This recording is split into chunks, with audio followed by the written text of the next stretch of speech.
Dubai वो शहर जो चमक दमक और ऐश्वर्य का प्रतीक है, लेकिन 28 फरवरी को यह शहर ईरानी हमलों से दहल उठा। फिर 1 मार्च तक सिलसिला जारी भी रहा। अब भी दुबई ईरान के निशाने पर है। आखिर ऐसा क्यों, देखिए।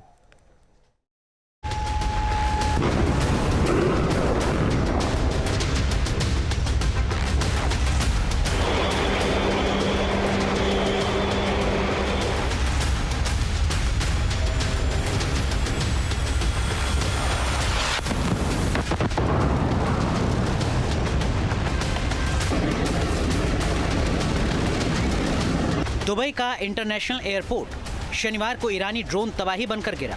एयरपोर्ट के एक कॉन्कोर्स और टर्मिनल को नुकसान पहुंचा। 4 लोग घायल हो गए। फिर चारों तरफ अफरा तफरी मच गई। अगले ही पल दुनिया का सबसे व्यस्त रहने वाला एयरपोर्ट खाली हो गया।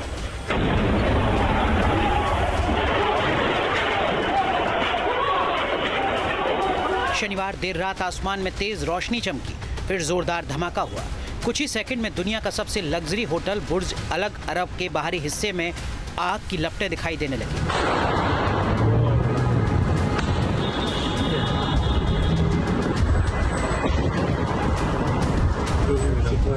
दुबई का आर्टिफिशियल आइलैंड पाम जुमेरा रविवार की सुबह फेयरमाउंट द पाम होटल के पास धमाका हुआ, फिर आग लग गई।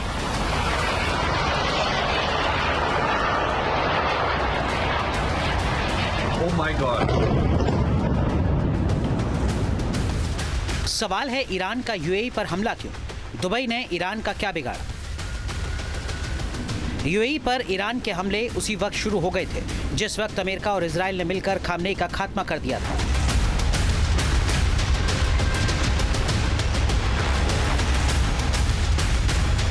लेकिन अब यूएई को पता चला कि ईरान के हमले में सिर्फ अमेरिकी बेस ही नहीं, बल्कि कई शहरों के रिहायशी इलाके भी हैं, होटल हैं, शॉपिंग मॉल हैं, एयरपोर्ट है।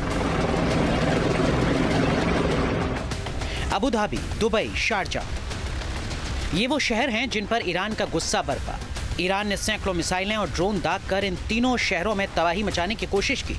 ईरान ने यूएई की राजधानी अबू धाबी में हमला क्यों किया, ये बात तो समझ में आती है। यूएई में अल दफरा यूएस एयर बेस है। इसी बेस से इस्लामिक स्टेट के खिलाफ अभियान चलाए गए हैं। लेकिन दुबई में क्या है, शारजाह में क्या है?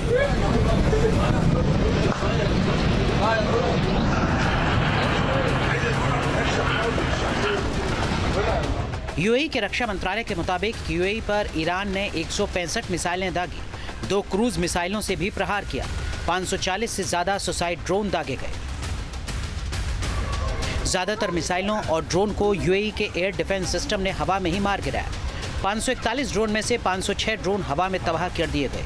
152 मिसाइलें भी तबाह कर दी गईं। इसके बावजूद कुछ मिसाइलें और ड्रोन ऐसे थे जिन्हें यूएई का डिफेंस सिस्टम रोकने में नाकाम रहा।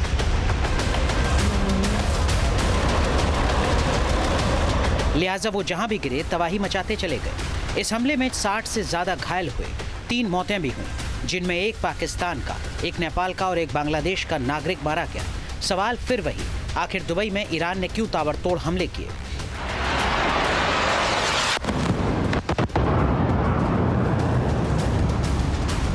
क्या यूएई की आर्थिक कमर को तोड़ने की फिराक में है ईरान?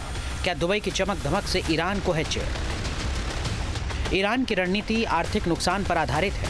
अमेरिका पर हमले के लिए उसकी मिसाइलों में इतना दम नहीं, लिहाजा ईरान ने मिडिल ईस्ट में मौजूद अमेरिकी ठिकानों को तबाह करने की रणनीति बनाई, क्योंकि दुबई में पिछले 10 साल से अमेरिका ने जमकर निवेश किया है।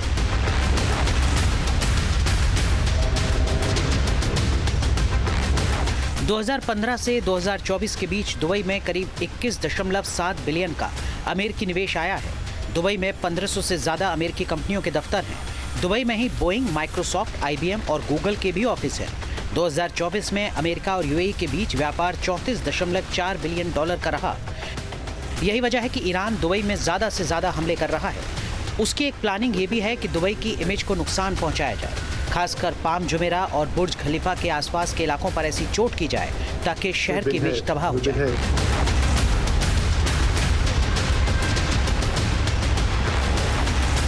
जिससे कि निवेशक और टूरिस्ट यहां से मुंह मोड़ने लगे। ये बात यूएई भी समझ रहा है।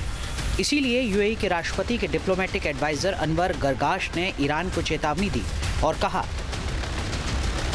खाड़ी देशों के खिलाफ ईरान का हमला एक गलत अंदाजा था। इसने ईरान को एक जरूरी मोड़ पर अकेला कर दिया। आपकी लड़ाई आपके पड़ोसियों से नहीं, अकेलेपन और तनाव बढ़ने से पहले समझदारी से अपने आसपास की चीजों पर ध्यान दें और अपने पड़ोसियों के साथ समझदारी और जिम्मेदारी से पेश आए। यूएई में भारतीयों की आबादी 40 लाख के आसपास है। वहीं दुबई में करीब 20 लाख भारतीय रहते हैं। जाहिर है यूएई में लगातार हमले के बाद भारत भी टेंशन में आ गया।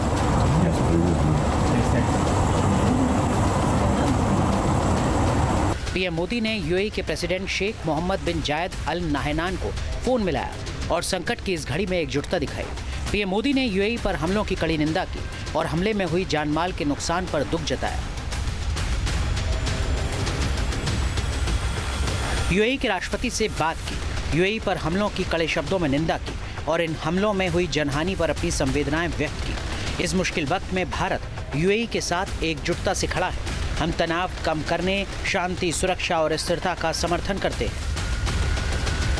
दरअसल ईरान ने होटलों और एयरपोर्ट्स को निशाना बनाकर यह साबित करने की कोशिश की है कि वो पूरे रीजन की स्थिरता को दांव पर लगा सकता है, लेकिन ईरान को नहीं पता कि उसने गुस्से में आकर अपने ही खिलाफ एक और दुश्मन खड़ा कर दिया है।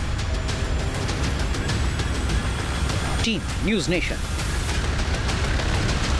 और देखिए, अमेरिकी सेना ने जारी किया ईरान पर हमले का वीडियो। अमेरिका ने B-1 बॉम्बर से बमबारी की है। ईरान के मिसाइल ठिकानों को निशाना बनाया गया है। और आईडीएफ ने पश्चिमी ईरान पर तेज किए हमले। ये बड़ी खबर आपको बता रहे हैं। बड़ी और अहम जानकारी। कुर्दिस्तान प्रांत की राजधानी सनंदज पर अटैक किया गया। एक के बाद एक हमलों से दहला है सनंदज। जी हाँ, ये बड़ी खबर आपको बता रहे हैं। और देखिए, ईरान के मिसाइल ठिकानों को भी निशाना बनाया गया है। ऐसे में तस्वीरें लगातार सामने आ रही हैं, कितनी मुश्किलों का सामना और इन मिसाइलों की अटैक की वजह से लगातार जो परेशानी है वो देखने को मिल रही है। अब पश्चिमी ईरान पर भी हमले तेज कर दिए गए हैं। आईडीएफ की तरफ से कुर्दिस्तान प्रांत की राजधानी सनंदज पर भी हमला किया गया है। और देखिए, इजराइल के बेत शिमेश में भारी तबाही की तस्वीरें सामने आई है। पीएम नेतन्याहू ने जायजा लिया है। पीड़ितों और अधिकारियों से बात कर हालचाल भी जाना है। ये बड़ी खबर आपके सामने। ये तस्वीरें उस वक्त की हैं जब वो तमाम अलग अलग लोकेशंस पर गए जहां पर अटैक हुआ है और हालातों का जायजा भी लिया। इजराइल के बेत शिमेश में भारी तबाही की तस्वीरें सामने आई और वहां पर पहुंचे पीएम बेंजामिन नेतन्याहू और वहां पर पहुंचने के बाद उन्होंने हालातों का जायजा लिया। पीड़ितों और अधिकारियों से बात कर उन्होंने हाल भी जाना। ऐसे में ईरान पर हमले को लेकर बेंजामिन नेतन्याहू का बयान भी सामने आया। न्यूक्लियर ईरान इंसानियत के लिए खतरा है। ईरान पर हमला कर इजराइल लोगों की रक्षा कर रहा है। नेतन्याहू ने इस बात का जिक्र किया।